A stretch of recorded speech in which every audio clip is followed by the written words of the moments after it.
E tem outro informe ao tarde lata drente informe com a Kia e na Santo Patia é preso na bolbilanta contra personal de Kia e a purba de tuma é prisão aqui over.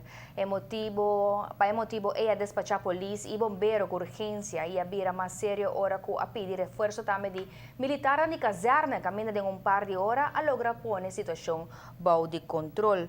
Por mencionar que 50 detenidos a queda voluntariamente de Nansal e 30 a Corresali, pero después cuerpo policial a rendonaje en Turquía y así a aguanta a situación tikibau de control, também com a ajuda de Marinhas Caserna e tem avião de Kustwacht ainda está volando no momento aqui e também por mencionar que hasta o helicóptero também está em área no momento aqui. Nos colegas atualmente no sítio passando por conta nós tiki mais aqui e nos lo 13 tura informação aqui de uma outra edição de notícia hoje noite para nós televidentes não tinha informação correta riba é sucedido aqui.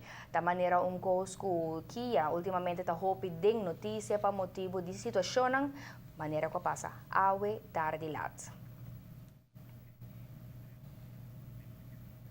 Bueno, nós também passa para nós primeira pausa, pero depois de pausa nós temos informe para compartilhar com você. Seguro que sim, nós está contando um dia que rato riba e Parque Nacional Aricoco também conhece corte drástico de não subsídio e não também nós muito contento que está aqui. Queda conosco.